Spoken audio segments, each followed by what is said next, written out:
Welcome to the show, everyone. This is Voices of Healing, and I'm your host, Tina Clark. I'm a Reiki Master Teacher. And the guest today that we have is Allison Davis. She is the author of 60 is a Good Start. And we're going to talk all about holistic living for the second half of our lives. So welcome to the show, Allison. Thank you so much. This is fun. We have a lot in common, so I'm excited. Yeah, so tell us more about yourself and what was your inspiration for writing this book? Well, I wrote it when I decided to write it when I turned 60. It was about 7 months after I turned 60, which was when that happened. When I turned 60, I kind of just had a little freak out moment of, oh my gosh, 10 years to 70, 20 years to 80. You know, that was just like a crazy thought. And I mean, I remember my 50th birthday and my 40th birthday kind of having those same like big questions, what am I doing with my life? Like with the year leading up to those decade birthdays, right? What am I doing with my life? Am I doing what I'm supposed to be doing? But when I was 40, I was pregnant with my second. When I was 50, I was adopting our fifth. And so I kind of ended up thinking, yeah, I'm doing what I'm supposed to be doing. And I was busy and all of that. But now we have 5 kids. The older 3 are out of the house.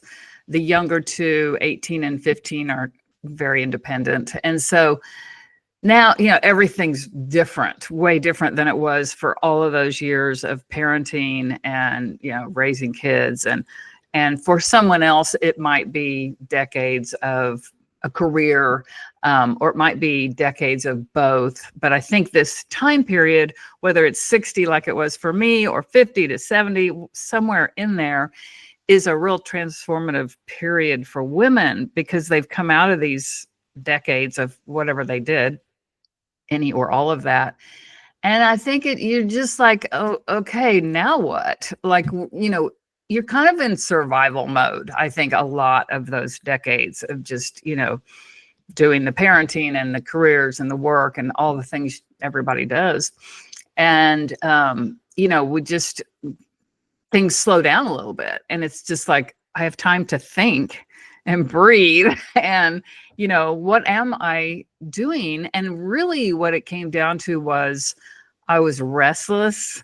I wasn't like super excited about every day. And then that goes to purpose, right? And so I was wanting that feeling again of being excited when I woke up every morning about what I was going to do that day, or just kind of what my purpose was. So I think our purpose kind of changes from time to time throughout life, right? And so I just kind of went on a search of what am I doing? Well, I've been interested in natural health for, since I was really 30 is about when that started. And also longevity. I think that's just always fascinated me. Like I'm always asking people that are 90 or 100, or, what do you think your secret was? And everybody kind of has a different thought on that. But there are also lots of studies on that are, to me, fascinating, like the blue zones, the blue zones. Yes. Those places, for your audience, those places around the world, there's 5. I think they're going on 6 right now, but where there's the largest conglomeration of centenarians, 100-year-olds that are, relatively healthy. What did they do? How did they do that? What do they all have in common? And then there's Harvard studies. And I even was looking at studies on cancer, like longevity through cancer that was not supposed to end up good with a good outcome, but did, due to lifestyle habits. And what were those that they had in common?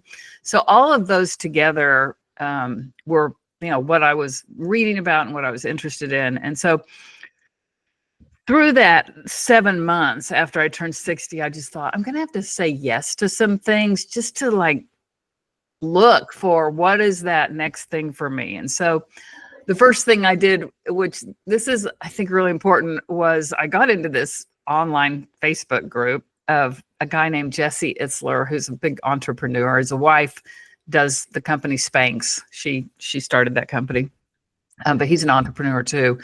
Bought and sold lots of companies, and his whole thing was living your life to the fullest. And so he sold a calendar, which I bought, and then you could be in his Facebook group. So I'm in his Facebook group that year. And his big thing is he wants everyone to have a misogi, which is a Japanese word for life-changing event. He wants you to have one every year. He's trying to get you to just live life fully, determine what that thing's going to be for each year. So it's memorable, Yeah. You remember what did I do in 2021, 2022, 2023? And so I'm in that group, and all these people, I'm just reading the stuff, they're all really living life to the fullest. That's kind of how he is. And so it's really interesting to just read about what everybody was doing, what they were all choosing for their misogis. I mean, it could be anything. It could be lose a certain amount of weight, hike up a certain mountain, repair a relationship, write a book, just whatever, just something that's going to be memorable to you. And so I was in there for about 4 months, and I still hadn't decided. It was March, and I was like, what am I going to do? What am I going to do? Well, this girl gets on there and she says, I'm going to do 75 hard, and I'm going to start tomorrow. Does anyone want to start with me? Have you heard of that? 75 hard? No. Well, I had heard about it 4 months prior, and I'll tell you what it is in just a second, and had listened to the podcast. It's a challenge, a 75-day challenge. And I thought, oh, there's no way I could do that. It's this big tattooed, muscular guy that's, it's his program, and he's, all ages, men and women. I mean, probably men are his target market, but I thought that I'm not your target market. So I just kind of put it away and didn't think about it again until she brought it up. And then I thought, And so I went and listened to the podcast again, and I thought, I think I can arrange my life to where I could do this. And it was like a real strict, clean diet. It was 2 45-minute exercises every day, 1 outside in the elements. And then it was drink a gallon of water, which is a lot, and read 10 pages in a nonfiction book. Those activities. And you had to do it every day for 75 days. You could not miss a day. And if you did, you had to start over. That's just the way this was. Of course, I guess you could do whatever you wanted. But anyway, the point was, I didn't think I could do it. And then 4 months later, I thought I could do it. And the only thing that was different was that I was just in this Facebook group, listening to other people, seeing other, there's that saying, we are the 5 people that we hang out with. And I was being influenced. We all are influenced by whatever we're around, really, by, these really positive, uplifting group of people in a Facebook group. So it's crazy. So I did it, and I thought, okay, this can be my misogi, this 75-day challenge. And I just turned 60. Like, I need to do something, So that was not what I was looking for, because I was looking for something more like I could do for the next 5 or 10 years, of my life. So I did that, and it was great. I finished it. It was super cool. And then I also was in a little online mastermind with other women, all ages, just kind of asking those big questions. What are you doing with your life? And then it was that summer that I was doing a deep breathing little 10-minute thing. And all of a sudden I was like, oh my gosh, I'm going to write a book. My brain, of course, was like, no, you're not. Like, you can't write a book. Nobody wants to hear it, blah, blah, blah, like all of us do. And so that's kind of what started the writing of the book, which is a combination of natural health and why the world is the way it is, the Western world. In terms of that, I grew up a doctor's daughter. My father was a surgeon. And so I definitely was in that medical world for, I'd say up to 30. When I was 30, that was when I really first started. I lived in LA at the time, understanding and getting into this idea of natural health, like herbs and diet and all of that. So anyway. Well, I can see how being in a group like that would be really fun, because you're looking for, I don't know what the name of the group was, but everybody's trying to do something different and exciting. And I actually I'm a big believer in that. Like, I really like change. Yeah, Like, and I've always been that way. And I I'm the feel like same. a lot of people push against that Yes. and go, no, why would you want to change? Why would you want to move? Why would you? But I feel like, after, 50 or 60 years, things start to blend together and you don't remember when you did what. Oh, exactly. Exactly. That's what And it's this thing about memory where when we just do the same thing every day, like this, the road, just like our days are the same every day, then that's why time seems to go so fast. And and yes, when we were kids, it went so slow because it was all new stuff. So we need to do new stuff for time to slow down, basically. And well, I the simple actually, method. like you spend like the holidays, Christmas and New Year's, a lot of people do the same things. And Mhm. I'm always thinking about what can we do, or birthdays, Yeah. what can we do different this year? And I do it so I could remember that year I Right. did this. And then this year I did this. And I actually think it's why I have a pretty good memory, Mm, because I change things up I love it. a Yes. lot. I think you're right. Yeah. Mhm. Yeah. And if it's the same old thing every day, every year, you're just not going to remember. It's true. It's not memorable. Yeah. So true.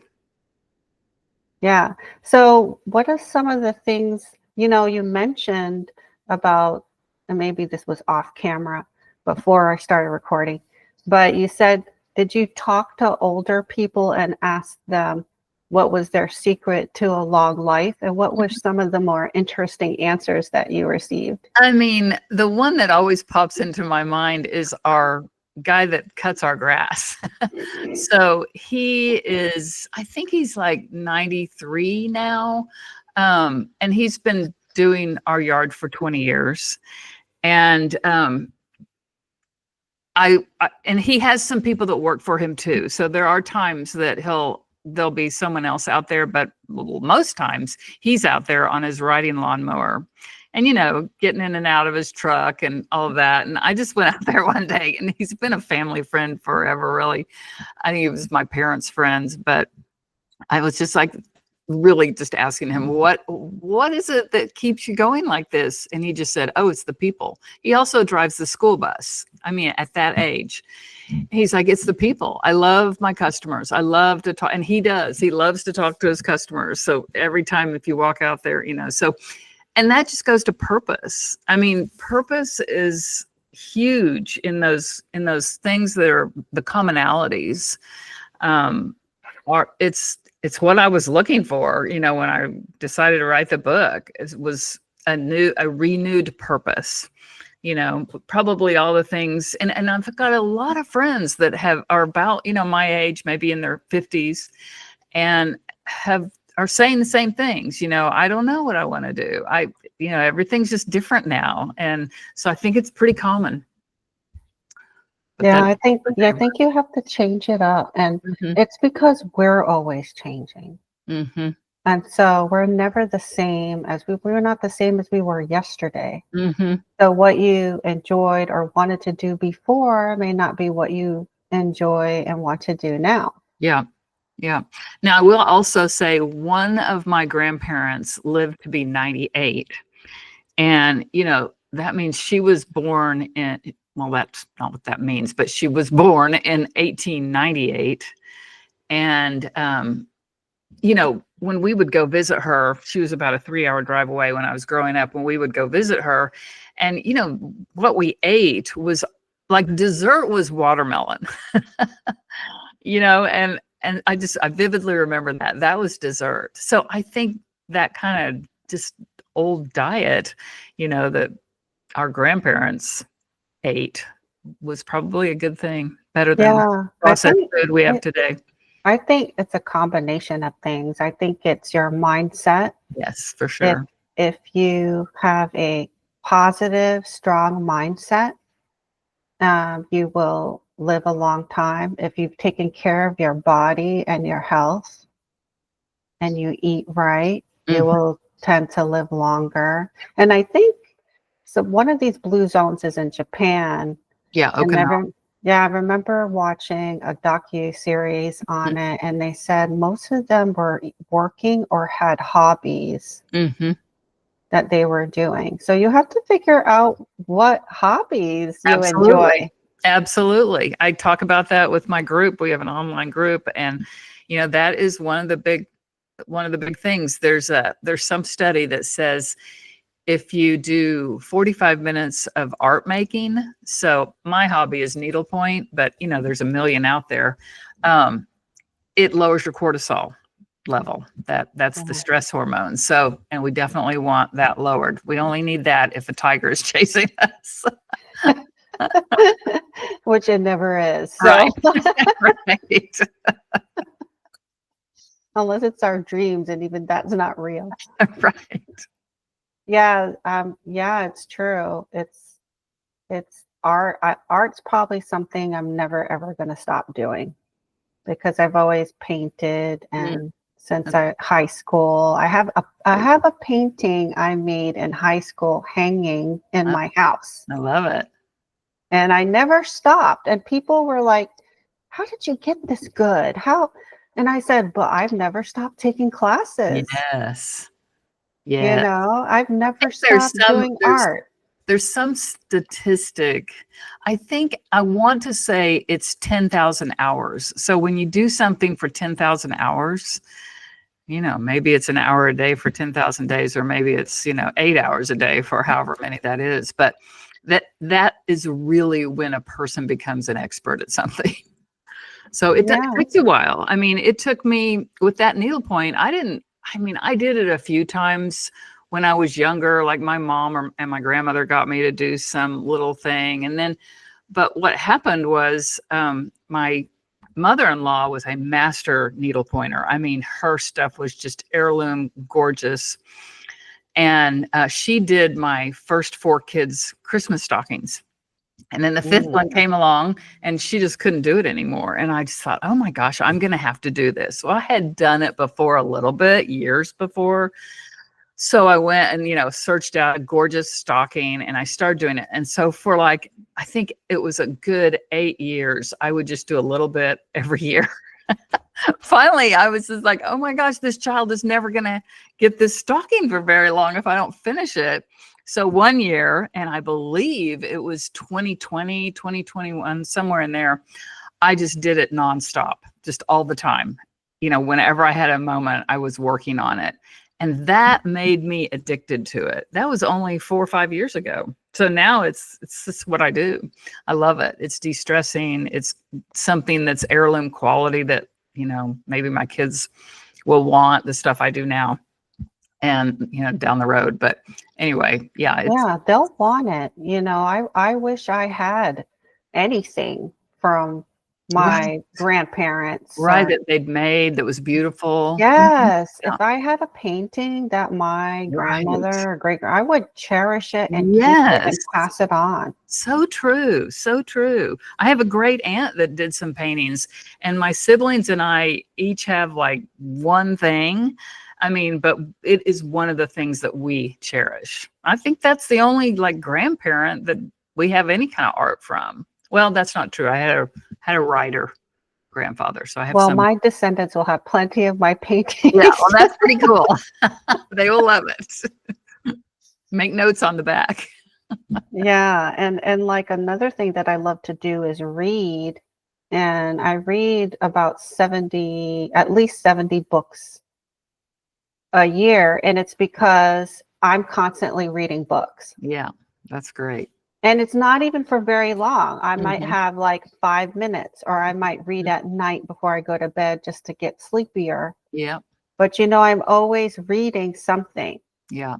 And that's how I read so many books. That's Plus, great. I'm a fast reader now. Yeah. Yeah. You probably increase your speed. I don't even think I read every word. Yeah. Honestly, I do. I could skim. Sometimes some books is not so interesting, and you want to get through, certain chapters, and I'll read the first line of every paragraph, which is the topic sentence. Remember, everybody, we learned that in school. There you go. You got the thesis down. So tell us, what do we need to know for the, well, I want to know actually, what did you find your new purpose to be after you turned 60, and what were the hobbies? I know you talked about needlepoint. Well, I mean, it was so for the past, let's see, I think it's like 14 years. I started studying natural health when I was about 30. And then after I had my first 3 kids, my health just plummeted in my 40s. I had not enough, and I started going to a naturopath then. I didn't have enough good gut bacteria. I had too much bad gut bacteria. So it's completely unbalanced. My adrenals were shot. This is after having my 3rd child, which is not unusual, very common. And I just was tired all the time. I was getting sick. Like every 6 weeks, I would just be in bed. My immune system was just low, and I would like catch everything. And I had 3 little kids running around. It was awful. And so I was highly motivated. And I did start late. I had my first at 37, then 40, then 42. And so I was very motivated to figure this out. And from the natural perspective, because energy was my main goal. I need energy. It still is, but certainly with 3 little kids running around, right? And so I got into herbs. I got into just good diet, like raw milk versus any kind of pasteurized, homogenized dairy, beef and chicken, just the whole like free range, no antibiotics, no hormone, like all of good quality food. And, that really helped. And so I just totally lost my train of thought. What was your initial question? Just what you said, you wrote the book because at 60 you were restless and you were looking for your purpose. Yes, I'm back. But so I was just wanting to just show you how natural health became this huge thing. And then at 50, I got into some great supplements and actually essential oils that I started using for about 4 years and had some remarkable healing from that time period. And then I started teaching other women about it. So for about 14 years, I've been teaching other women about natural health, how to, live a healthy life using natural substances, oils, herbs. Oils are just the blood of the plant. Supplements, diet, all of that. Yeah. And so it was that combination of, I just was like, how can that's what I'd been doing, but I wanted to just like take it to the next level. So writing the book was this combination of natural health, longevity, statistics to do with that, the studies I told you about, but also a plan, because it's one thing to just regurgitate all of this information, studies, why is the world so difficult for us to be naturally healthy in the Western world anyway? And how can we do it? And giving women a plan to do it. So the title of the book is 60 is a Good Start. Well, that refers to 2 things, not just like I was 60 when it all sort of started changing for me, but also 60 days is the minimum amount of time it takes to build new habits. Now, it could be as much as 8 months, but it's at least 2 months. And so the book leads people, the subtitle is A Powerful Body, a Purposeful Life, and a Plan to Make It Happen. So the book leads to the 60-day dare. All right. And in that 60-day dare, I've taken all those longevity habits from all those studies, and they fall into 3 categories, 3 pillars that I call BodyWork, which is the physical body, BrainWork, which is the mental, emotional, spiritual, and then WorldWork, which is our purpose and our relationships. So they all fall into those things. And the idea is you're going to pick one thing from each of those categories and do it for 60 days. So, and there's a planner that goes with the book. And so you could do it on your own. I think that's kind of hard, but there's some people that are fine with that.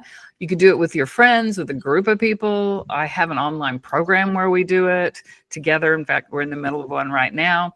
And so lots of options on how you can accomplish this. But it's committing to yourself to do something for at least 60 days to start to build that habit. And Dr. Caroline Leaf, who's a neuroscientist, she's written like 20 books. She's the one that has seen it, habit formation on the nerve cells in the brain. And that's how we know it's not, people in the past have said, oh, it's 21 days, it's 30 days. No, it is at least 60, and it could be more. But so that's why 60 is a good start, So the goal is to create these habits, because I love the line, our future is hidden in our daily routine. We've got to do these little things daily. If we want, what do we want our life to look like 5 years from now, 1 year from now, 5 years from now, 10 years from now? We got to, and we're not used to doing those habits. Well, it's just like brushing your teeth and flossing your teeth. Yeah. You do that to keep your teeth healthy so Right. you don't get cavities. Yeah. Or gum disease or Yeah. whatever would happen if you didn't do those things. Right. Yeah. Or if you didn't brush your hair. Yeah. But we're not used to that. Like right now, my body work that I'm doing 2 things in body work. And one of them is every day, the first thing I eat is 30 grams of protein. That's a hard thing. It's been hard for me in the past to get enough protein, but at this age, that's just got to be number one. We have got to have that. So we're building muscle, because muscle is going to be the key to mobility and longevity. It's going to be one of those keys. So what would the breakfast look like with 30 grams of protein? Well, it would be, so today I had bacon and eggs. I had, each piece of bacon is 3 grams, had like 5 or 6 pieces. Each egg is 6. I had 2 eggs, that's 12. And then I also had some collagen in my coffee, which that's 5 grams. So that ends up being around 30, maybe 32, something like that. Mm-hmm. But another breakfast that I will have is that Fahe Greek yogurt. Do you know that Greek yogurt? Yep. Mm-hmm. It's the best yogurt. There's nothing else in there. There's like no added sugar or anything like that. And then I'll mix in 3/4 of a cup is the serving that it has on the back of the carton. And then I'll mix in 2 tablespoons of almond butter. Just totally mix all that together. And then I'll throw on a ton of blueberries. That's 30 grams. Mm-hmm. And then there is another, when I'm just kind of in a rush, have you heard of these Prima bars? It's like a protein bar. They're pretty new, Prima. I think they're on Amazon, but those are a great, I think they're around 15 grams just for this bar, but they are so healthy. I mean, they are like the ingredients, look at the ingredient list. It is really, really good. I would not call it processed food. I mean, it is sort of, but it is, but it isn't. Yeah. So in a pinch, I might be doing that. Also got another collagen. It's a brand called Paleo Valley. You can also get this on Amazon. Collagen peptides, and a scoop of that in a drink. That's another 15 grams of protein. So, there's ways to figure it out. Those have been kind of my main ones lately. Yeah. I think that like a lot of people get to retirement age, they think or believe their purpose is working, and then they don't have that job anymore. And then that's when people get sick or, yes, it is. They pass away. Yeah, I don't like the word retirement. I guess it's like, let's say I'm going to change what I'm doing instead of retire. I mean, there's big statistics on that. People retire and then they die. Yeah. Because they haven't that the purpose is gone, or they haven't figured out a new purpose. So you really need to have a purpose. You need to have a plan. Mm-hmm. Yeah. And relationships too. A lot of people get to this age and loneliness is a big factor. Now, it's not at all for me. I've still got 2 kids in the home. My husband's here, but there are a lot of widows or divorced. Kids are all gone, or, whatever the case may be. And I've seen a lot of stuff lately on these longevity studies, and the fact that relationships are so critical. So in that case, you're going to have to make an effort to make those relationships happen. Like maybe you're going to have coffee with somebody at least once a week. You're going to make important phone calls to people you haven't seen in years that maybe live across Yeah. the country, or, just you really have to make an effort for those relationships. That's part of our Yeah, responsibility I there. don't understand what people think is going to happen if you do not make an effort to, you know, create friendships or pay attention to your friends. I Yeah. mean, Well, I understand, certainly if you're an introvert now, and I call myself an outgoing introvert, like when I am with people, then I'm, can definitely have a great time and conversation just like we are now. But it's real easy, that introvert that like they get recharged by being alone, whereas an extrovert gets recharged by being with people. So I can understand how an introvert, so a tendency to just sort of stay home and do your own thing, and you're just, totally satisfied with that. But we still need to make that effort. So I can see how it'd be harder for that person. yeah, Anyway. I think I used to be very extroverted. And as I got older, I became more introverted, but it's really the people that you are around, because if you're around the right people, they're like a battery that charges you up. True. You're right. Yeah. Yeah, Some and if people you're are around the wrong discouraging. people, Oh, yeah. they're gonna suck you dry. And That's so right. stay away from those people. That's right. That's right. That's why I go back to that, we are the 5 people we hang out with, whether Yeah. that's online or in person or whatever it is. We're just, Mhm. we got to make sure we're around something good, something I just think I've always kind of, felt that friendship was really important to me, and I always put so much effort into friendships, but I don't really feel like that was reciprocated all the time, and that's very disappointing. And Mm-hmm. it makes you want to not try, you Yes. know. And I don't know, I kind of gave up on being friends with my neighbors. I mean, we're all friendly. Yeah, Yeah. we're all Yeah. friendly, but Right. Yeah. everybody's so busy, Yeah. you It's know. different today than it was. I mean, I'm in the neighborhood and it's the same thing. Everybody's just doing their own thing. And I Yeah. think that is just everything to do with the internet and social media, and just everybody's, you know, like you're Well, you just know what? I not think walking outside talking to your neighbors. no matter how much I can't stand these smartphones, because I really feel like I wish they had never been created. But It's love hate. before that, we were watching a lot of TV, Yeah. so there was always something that we were doing that was kind of wasting time or distracting us from life. Yeah. I mean, there's no doubt about that. That certainly, you think back, well, before TV, there was radio. So people sat around the radio. I mean, Hmm. it's just entertainment is what it is. And before Yeah. that, you had to join up with other people to get your entertainment.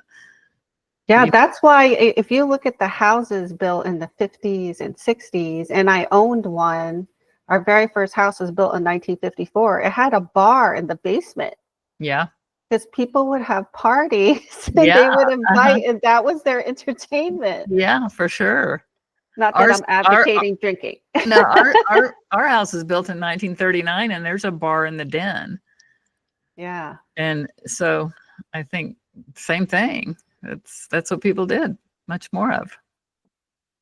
Yeah. So to wrap it up, what would be the most important thing we need to know about getting older and finding a purpose? I mean, I'm just going to go to all of this. Well, a couple things. Number one, I want to say that I think my friends joke and say I say this all the time, but one big tenet in figuring these things out is that environment triggers behavior. And, as we're trying to develop these new habits and, do something for 60 days, we have to set up our environment to trigger the behavior that we want. That is why those blue zones are the way they are, because their environments naturally triggered them to do the things that create these healthy lives. And that's as easy as, have your tennis shoes out where you see them in the morning. So you just put them on, and then you're just more ready to walk out the door and go for a walk, or putting your fruits and vegetables in glass bowls at eye level in your refrigerator. So that's the first thing you see when you open it, or keeping your water bottle, with you all the time. So you're drinking enough water. But on the subject of purpose, one of the options under WorldWork in my book is, I call it dream. And it's for those people that are looking for their purpose. And so there are 60 questions, one to answer every day in like journal form. You can journal your answer, that I believe will lead you to, what is that thing? What is that next step that for me? Because, it really kind of becomes a culmination a lot of times of what you've been doing for the last 30, 40 years, or thinking about, dreaming about, in some maybe new form, or maybe it's something you dreamed about when you were 15 or 20 that you never really got to do for whatever reason. And so maybe now's the time you get to do that in some way, so that for someone that didn't know, I would really say, take the 60 days, answer those questions. Okay. And that's in the book. That's in the book. Yeah. So can you share your website and how people can contact you and get a copy of your book? Yes. Well, certainly it's on Amazon and every other place books are sold. But my website is my name, my whole name, AllisonMcCuneDavis.com. If you go, this is not on there, but I'm telling you now, if you go to AllisonMcCuneDavis.com/links, then that'll give you links to all kinds of things where you can buy the book, the planner. There's also a guide. It should say free guide, that you can download, of my favorite supplements and practices I use to keep my immune system boosted. I'm on Instagram, same name. I'm probably there mostly, Facebook too, but that one tends to be the easiest, but either place. So you can message me at either of those places. Okay. And again, the book is called 60 is a Good Start by Allison Davis. Allison McCune Davis. Yes. All right. Well, thank you, Allison, for being on the show and sharing all this information. And, I want to thank you for writing the book, because I haven't read it yet, but it sounds fabulous. Well, thank you so much. And thanks for having me. It's been a fun chat.